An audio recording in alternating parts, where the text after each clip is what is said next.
When I was 9 years old, I begged my parents for one thing. Not a bike, not a video game. A weird little creature with big ears, sharp teeth, and rules.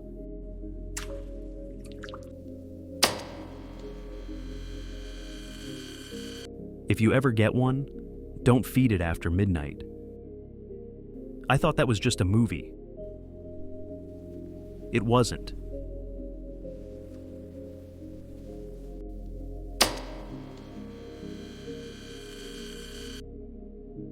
I found it in the weirdest place possible, behind my backyard shed.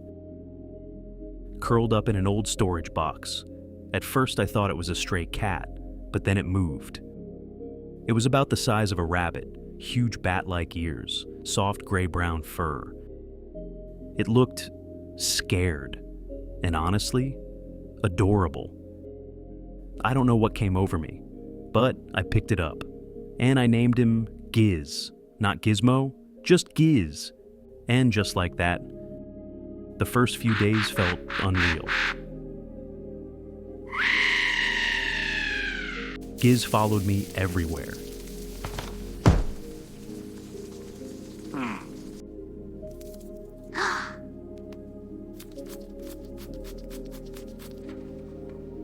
Hey, what's that sound? He tilted his head when I talked, mimicked the rhythm of my voice.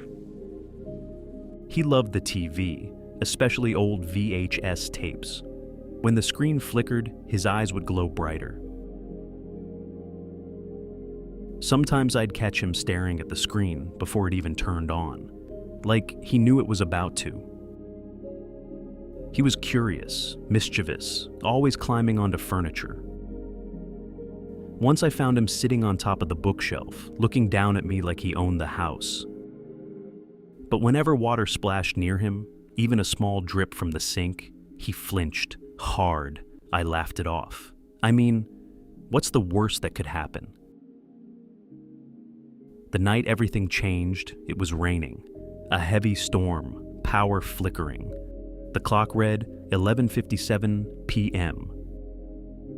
Giz was pacing, making small, hungry sounds. I had leftover pizza from dinner. I checked the time, still before midnight. So I gave him a piece. He devoured it. Then the power flickered again. I glanced at the clock, 12:03 a.m. Giz froze. His ears lowered, his pupils widened until his eyes looked almost black. And then he growled, low, deep. Nothing like the chirping sound I knew. It wasn't the same. The change wasn't instant. His fur darkened slowly, almost like a shadow spreading through it. His teeth lengthened. His voice distorted, like two sounds layered together.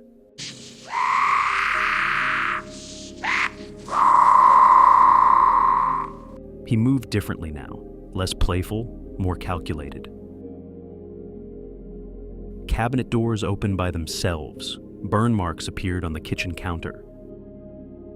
I heard scratching in the walls, not loud, but deliberate. I walked into the kitchen and every cabinet was open. Every single one. The faucet was dripping. And he was standing on the counter, watching the water, smiling. I whispered it out loud. I think I broke the rule. But then, it stopped.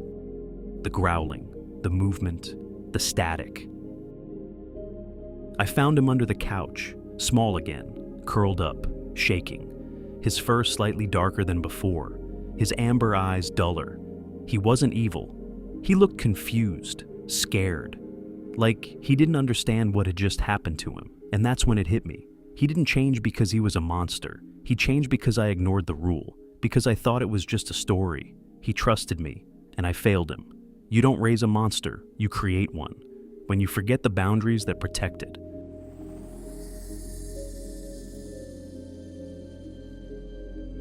The next day I built something, a controlled enclosure. I studied him, watched his reactions, kept the rules. He calmed down, but he wasn't the same. Still slightly darker fur, still that occasional long stare. Sometimes at night, right before midnight, looks at the clock, then looks at me, and I can't tell if he's asking or warning. 11:59, we're fine.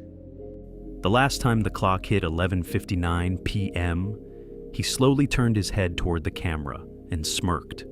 Screen goes black. Soft whisper. Are you hungry?